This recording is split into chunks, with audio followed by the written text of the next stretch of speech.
आदाब, आप देख रहे हैं आलमी सहारा। आइए डालते हैं नजर दिन भर की कुछ अहम खबरों पर। दारुल हुकूमत दिल्ली के रामलीला मैदान में अपोजिशन इत्तेहाद इंडिया की अज़ीमुश्शान रैली हुई, जिसमें हज़ब इख्तलाफ की तमाम अहम सियासी पार्टियों के लीडरान ने शिरकत की, जिनमें एनसीपी सरबराह शरद पवार, दिल्ली के वज़ीर आला केजरीवाल की अहलिया सुनीता केजरीवाल, समाजवादी पार्टी के सरबराह अखिलेश यादव, बिहार के साबिक़ नायब वज़ीर आला तेजस्वी यादव, नेशनल कॉन्फ्रेंस के सरबराह फारूक अब्दुल्ला, पीडीपी के सरबराह महबूबा मुफ्ती, शिवसेना के सरबराह उदय ठाकरे और झारखंड के वज़ीर आला चंपई सोरेन भी शामिल हुए। प्रधानमंत्री मोदी जी ने मेरे पति को जेल में डाल दिया। क्या प्रधानमंत्री जी ने सही किया? क्या आप मानते हैं कि केजरीवाल जी एक सच्चे देशभक्त और ईमानदार इंसान हैं? ये बीजेपी वाले ये कह रहे हैं कि केजरीवाल जी जेल में हैं, इन्हें इस्तीफा देना चाहिए। क्या केजरीवाल जी को इस्तीफा देना चाहिए? आज कॉन्स्टिट्यूशन पे हमला है। आप देखें, चीफ जस्टिस ऑफ इंडिया को भी धमकियां दी जा रही हैं। यह हाल है हमारा। ये बात सुनिए, इंसान को इंसान चढ़ाया जा रहा है। मुसलमान अलग, हिंदू अलग, सिख अलग, ईसाई अलग। इस लड़ाई के खिलाफ हमने आवाज उठानी है। इस लड़ाई के खिलाफ आपने वोट देना है। आज हम लोग दिल्ली में आए हैं। सुना है लोग दिल्ली वाले आज दिल्ली से बाहर गए हैं। ये समझ लेना, हम सब लोग आने वाले हैं और दिल्ली से जो बाहर जा रहे हैं आज, वो हमेशा हमेशा के लिए बाहर जा रहे हैं। नरेंद्र मोदी जी इस चुनाव में मैच फिक्सिंग करने की कोशिश कर रहे हैं। ये जो उनका 400 सीट का नारा है, ये बिना ईवीएम के, बिना मैच फिक्सिंग के, बिना सोशल मीडिया और प्रेस पर दबाव डालकर खरीदकर ये 180 पार नहीं होने जा रहा है। सब मिलाकर वे लोग वाकई झूठ सुन सुन के तंग आ गए हैं। बेरोजगारी बढ़ रही है और ईडी का जो गलत इस्तेमाल किया जा रहा है अपोजिशन को दबाने के लिए, कांग्रेस के बैंक अकाउंट फ्रीज किए गए हैं, इलेक्शन होने से पहले ही रीक करने की कोशिश की जा रही है और लोग संविधान को बचाना चाहते हैं, यहाँ की डेमोक्रेसी को बचाना चाहते हैं, इसलिए वो इस मैदान में इतनी बड़ी तादाद में आए थे। मरकजी वजीर अनुराग ठाकुर ने कहा कि कुछ साल पहले रामलीला मैदान में अरविंद केजरीवाल के बड़े बड़े अल्फाज सुनने को मिले थे। तब वो कहते थे कि वो सियासत में नहीं आएंगे। वो सियासत में आए और करप्शन की दलदल में फंस गए। ये जमहूरियत बचाने की लड़ाई नहीं थी। ये जमहूरियत नहीं बल्कि करप्शन, सनातन दुश्मन, कमिश्नरी, जुनूनी बेईमान लोग जो स्टेज पर जमा हैं ख़तरे में हैं। चोर और चचा सब साथ मिलकर चोर चोर मौसोरे भाई बन गए हैं। ये लोकतंत्र बचाने की लड़ाई नहीं थी, ये डेमोक्रेसी बचाने की लड़ाई नहीं थी। ये डेमोक्रेसी नहीं, करप्शन खतरे में है। डेमोक्रेसी नहीं, सनातन विरोधी खतरे में है। डेमोक्रेसी नहीं, कट मनी वाले खतरे में हैं। डेमोक्रेसी नहीं, कमीशन खोरी वाले खतरे में हैं। और डेमोक्रेसी नहीं, मैं कहना चाहता हूं, ये कट्टर बेईमान जो मंच पे इकट्ठे हुए वो खतरे में हैं।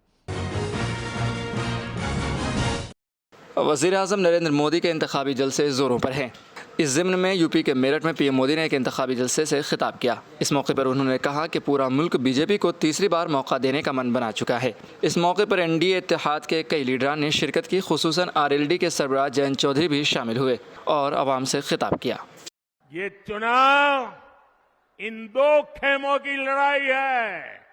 एक खेमा एनडीए का जो भ्रष्टाचार हटाने के लिए मैदान में है, दूसरा वो खेमा जो भ्रष्टाचारियों को बचाने के लिए मैदान में है। फैसला आपको करना है। सदर जमहूरिया द्रौपदी मुर्मू ने बीजेपी के कद्दावर लीडर लाल कृष्ण आडवाणी को भारत रत्न से सरफराज किया है। सदर जमहूरिया द्रौपदी मुर्मू और वज़ीर आज़म मोदी दिल्ली में वाक़े लाल कृष्ण आडवाणी की रिहाइश पर पहुंचे और भारत रत्न पेश किया। इस मौके पर नायब सदर जगदीप धनखड़, साबिक़ नायब सदर वेंकैया नायडू भी मौजूद रहे। मुल्क की राजधानी दिल्ली समेत मुख्तलिफ शहरों में ईस्टर संडे की मुनासिब से इबादतों का अहतमाम किया गया, जिसमें ईसाई मज़हब से ताल्लुक़ रखने वाले हज़ारों अक़ीदतमंदों ने शिरकत की और रिवायती अंदाज में हज़रत ईसा अलैहिस्सलाम को याद करते हुए ख़िराज अक़ीदत पेश किया। उत्तर प्रदेश में डॉक्टर पल्लवी पटेल के अपना दल कामेर वादी और असदुद्दीन ओवैसी की क़यादत वाली AIIM ने इत्तेहाद का ऐलान किया। इस इत्तेहाद में प्रेमचंद बंद की प्रगतिशील मानव समाज पार्टी और राष्ट्रीय उदय पार्टी जैसी दीगर पार्टियां भी शामिल हैं। असदुद्दीन ओवैसी ने कहा कि हम पल्लवी पटेल के साथ हैं। जब हम पहली बार मिले थे, हमने कहा था कि इस लड़ाई को सिर्फ लोकसभा इंतखाबात तक नहीं रखना चाहिए, बल्कि आगे बढ़ाया जाए। उम्मीद है कि हमें यकीन है कि हम इस इत्तेहाद को आगे बढ़ाएंगे और उत्तर प्रदेश के लोग उसकी हिमायत करेंगे। जब हमारी पहली मुलाकात आपसे हुई थी तो हमने कहा कि इस लड़ाई को हमको सिर्फ पार्लियामेंट इलेक्शन तक ही नहीं रुकना चाहिए, बल्कि इसको आगे लेके जाना चाहिए।